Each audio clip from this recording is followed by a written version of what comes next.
और गाधि सूनु सब कथा सुनाई, जही प्रकार सुरसरी मही आई। महर्षि विश्वामित्र जी ने गंगावतरण का प्रसंग सुनाया। गंगा जी कैसे आई, इसकी पूरी कथा श्री महर्षि विश्वामित्र जी ने सुनाई।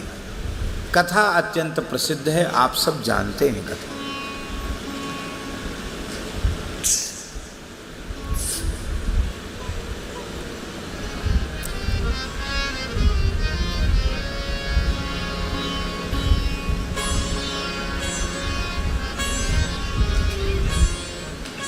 एक कथा ऐसी भी है कि श्री नित्य गोलोक धाम में भगवान युगलवर श्यामा श्याम रास मंडल में विराजमान हैं। उसी समय भगवान शिव उनका दर्शन करने आए। साथ में भगवती जगदम्बा पार्वती भी,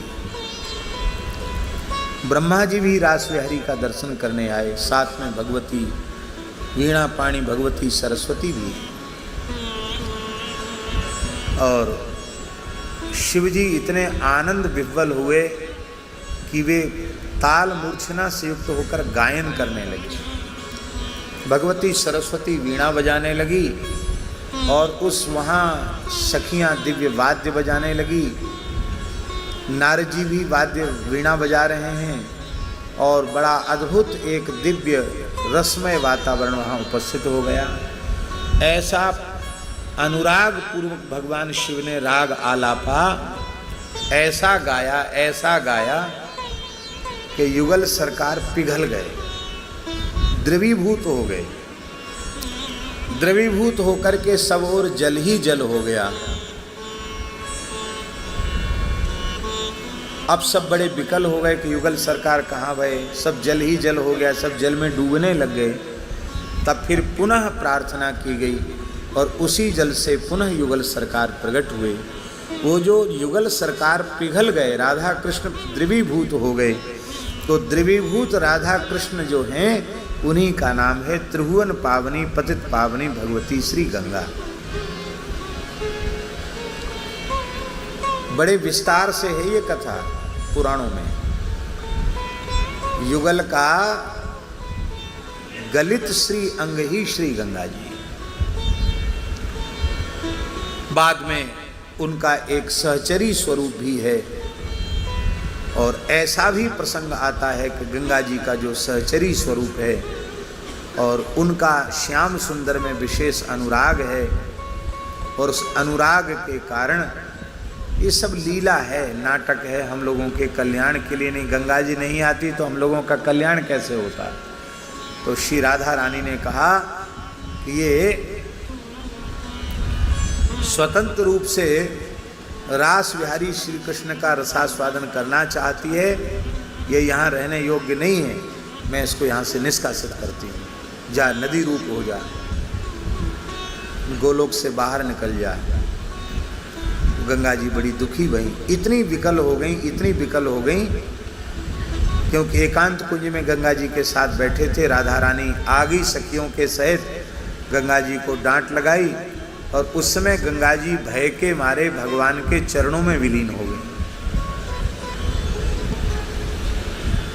भगवान के चरणों में विलीन हो गई और फिर उन्हीं चरणों से निकलकर गंगा जी आज त्रिभुवन को पवित्र कर गई। ऐसी भी कथा। इतनी कथाएं हैं कि हम गंगा जी की ही कथा पुराणों का आश्रय लेकर कहने लग जाएं तो 5-7 दिन गंगा जी के लिए ही चाहिए कम से कम। इतनी गंगा जी के चरित्र हैं। गाधि सून सब कथा सुनाई। सब कथा सुनाई का एक अर्थ ये भी है कि गंगा जी के प्राकट्य की जितनी कथाएं हैं सब कथा सुनाई, सभी कथाओं को सुनाया। माने जो प्रसिद्ध है वो उतना ही नहीं, सारी कथाओं को सुनाया। और भगवान के चरणों का प्रक्षालन है। ब्रह्मा जी ने कमंडल में विराजमान किया, शिवजी ने जटाओं में विराजमान किया और भगीरथ जी की तपस्या से गंगा जी हम सबको प्राप्त हुई हैं। ये कथा तो सब जानते ही हैं। गाधि सून सब कथा सुनाई, जही प्रकार सुरसरी मही आई। धरती पर गंगा जी का जैसे अवतरण हुआ वो कथा सुनाई। और तब प्रभु ऋषिन समेत नहाए, विविध दान मही देवन पाए। अब देखिए यहाँ एक विशेष बात है। भगवान ने पहले गंगा जी का महात्म्य सुना, इसके बाद गंगा स्नान किया। इसका आशय क्या है कि तीर्थ में जावे तो पहले तीर्थ के महात्म्य का श्रवण करे, और महात्म्य का श्रवण करके जब स्नान करेगा तो उसमें विशेष श्रद्धा उत्पन्न होगी, उसके अंतःकरण में विशिष्ट भाव का जागरण होगा, और जैसी श्रद्धा होगी, जिस प्रकार के भाव का उच्छलन होगा, उसी प्रकार का लाभ उस सेवन करने वाले व्यक्ति को मिलेगा।